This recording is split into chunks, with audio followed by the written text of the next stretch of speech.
દામનગર શહેરની સરકારી પ્રાથમિક શાળાના વિદ્યાર્થીઓને પરમાર્થ ટ્રસ્ટ સુરત દ્વારા યુરોફ્રૂડ અને નારોલા ડાયમંડ પરિવાર તરફથી નોટબુક ચોપડા થેલા વિતરણ કરાયા.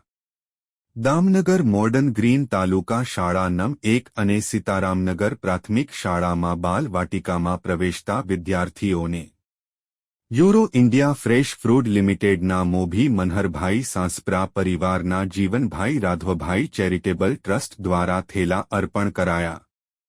દામનગરની સરકારી પ્રાથમિક શાળા મોર્ડન ગ્રીન અને સીતારામનગર પ્રાથમિક શાળાના વિદ્યાર્થીઓને નારોલા ડાયમંડ તરફથી નોટબુક વિતરણ કરાઈ હતી.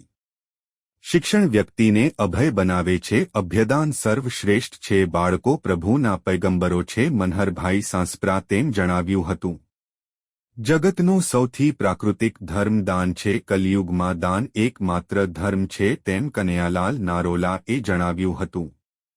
દામનગર શહેરની તમામ સરકારી શાળામાં અભ્યાસ કરતા વિદ્યાર્થી માટે નોટબુક ચોપડા થેલા વિતરણ પરમાર્થ ટ્રસ્ટ દ્વારા વિદ્યાદાન મુહિમ સુરતથી સૌરાષ્ટ્રના અંતરિયાળ ગામડા સુધી પહોંચતા ભરતભાઈ માંગુકિયાએ ઉદારદિલ દાતા પ્રત્યે આભાર વ્યક્ત કરતા સુંદર સંદેશ આપ્યો. જીવન અંજલિ થજો ભૂખ્યા કાજે ભોજન બનજો, તરસ્યાનું જળ થજો, દિન દુખિયાના આંસુલ હોતા અંતર કદી ના ધરજો, જીવન અંજલિ થજો, શ્રેય માર્ગે ચાલવાની ઉદત પ્રેરણા આપતા અસંખ્ય નામી અનામી દાતા પ્રત્યે ખૂબ રાજીપો વ્યક્ત કરાયો હતો. રિપોર્ટ નટવરલાલ ભાતિયા.